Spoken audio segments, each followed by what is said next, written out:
Do you know somebody who has been verbally abusive in this school this year? Raise your hand.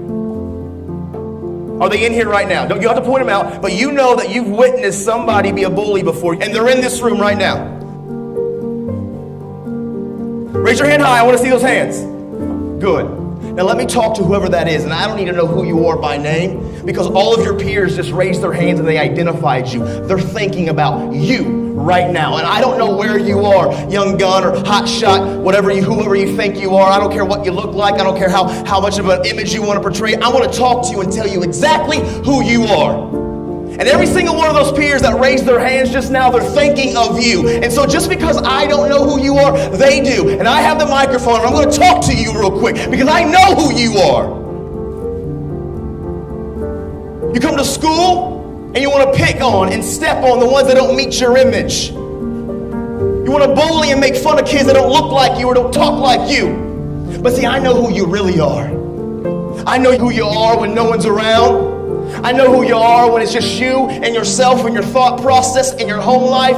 I know who you are when you wake up and you roll out of bed and you stand in front of that mirror and you brush your gums. I know who you are. You're a young man or a young woman who does not like what they see in the mirror. You have no self-esteem. You have no self-value. You have no self-worth. You're broken inside. Maybe your home life's tore up. Maybe you don't know what it's like and you don't know how to express your anger or your issues, and you don't like what you see. You're trying to chase these images down. You don't think you're beautiful. So you masquerade and you put on your fake face and you put on your fake attitude, and you struggle with life, so you wear a mask because you don't know how to express your pain and your anger, your frustration. So what you do is you come to school and you find a group of friends, and those group of friends all are broken just like both of you, and you find kids that don't look like you, that don't talk like you, and you make fun of them because you need the laughs of those around you.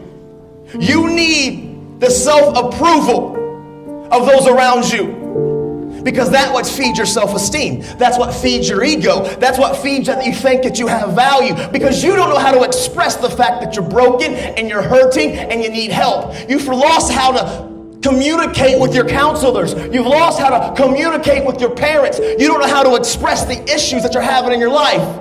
You're not happy with yourself. And when you look in the mirror, you feel just as broken. But you come to school and you step on the neck of your peers. You step on the neck of those that care about you. This is a family. And you come here and you verbally abuse kids to make yourself feel better. You think it's okay until someone actually loses their life. You think it's all fun and games until one of these people that they represent actually does it. And you know what's going to happen? You'll come in here and every single one of you will bawl, you will cry, you won't know what to do with life because it will have touched your life. These are real issues. See, the person that picks on kids that you see that you're thinking of, every day they wake up, I promise you, they wake up and they look in the mirror when they're getting ready for school. They wake up and they look in the mirror before they're getting ready to leave. They see the reflection in places. And at the end of the day, they really want to hide from it. You know why? Because they don't like who they are.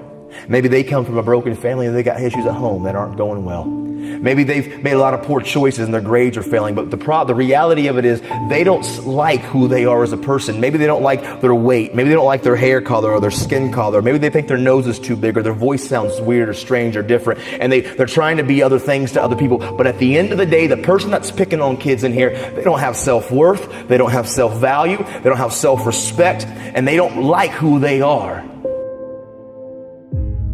What happens is when we wear the mask, we're not dealing with the things below the surface. If you don't begin to address some of those internal things with talking to safe systems of care, and when I say that, I'm talking about teachers and counselors and parents and people in the community, people that you know, even best friends, people that you can confide in and to begin to talk and to process some of your hurts and your pains and your emotional struggles. Because if you don't, the pressure is going to find its way out. You see, communicating and talking about these things, it's the healthiest, safest way for us to constantly alleviate that pressure. But what happens is we're wearing masks, and so that pressure builds, and And it needs to find a way out. So some of us turn to thoughts of giving up. Some of us turn to thoughts of self-harming. Some of us turn to picking on kids and bullying kids, because honestly, hurting people hurt people. And so for all of you, sometimes I feel like you're broken. For all of you, sometimes I feel like you've made too many mistakes. For all of you, sometimes I feel like you're a failure. Like, you need to understand something. Like, regardless of what you've been through, regardless of what some of the things in your life that seem broken and they seem like they're in shambles and like nobody understands you and that you feel alone, you're a failure and you feel like you can't achieve, and you feel like people have labeled you. At the end of the day, everything that you've been through, I just need to challenge you, like, to do it afraid. Color your picture, because broken crowns color just as beautiful as brand new ones. And I know some of us in here, you're like, Nate, bro, yeah, man, you're right. But my community's already labeled me. People have already written me off. You don't know my story. You don't know about what's happened to me here. You're right, man.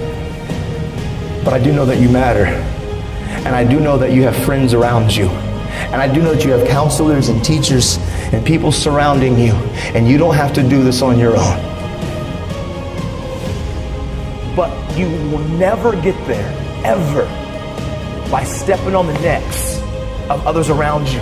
You will never get there by picking on kids and making fun of kids. Because here's what's going to happen. Until you begin to face your real issues, until you begin to recognize, you know what, I'm not okay, and take off the mask and take off the fake image and portraying to be this dude or this chick that you're really not, until you begin to face some of the things that you're struggling with and talking to counselors and teachers and parents, talking to somebody that cares about you and that believes in you, until you talk about it, you're never going to change, man. Listen to me, man. I get passionate about these things, not because, you know what, this is just my job. Like, I live this, man. Like, I don't want any of you in here to have to go through and make the mistakes and the journeys that I made. Take control of your life. There's too much world out there for you to just exist. We are born to experience life. You were born to be better, to achieve better, to become better, so you can experience more. But just like my daddy told me when I was a kid, no one's going to spoon feed this to you. You've got to take control of your life. And that's just facts. I know we always hear sticks and stones can break your bones, but words can never hurt you. That's not true. That's not true. That's not true. Words hurt. Do they not? Words hurt.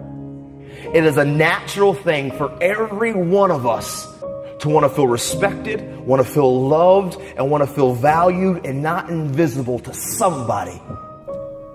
And I know I sound aggressive when I'm talking about bullying, or how I like to call it as verbal, mental, or emotional abuse. But it's because I care about you.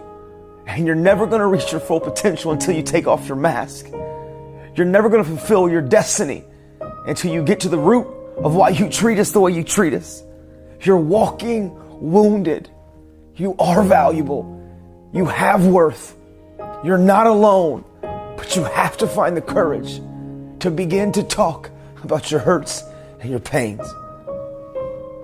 I promise you, you were born to leave your fingerprints on history.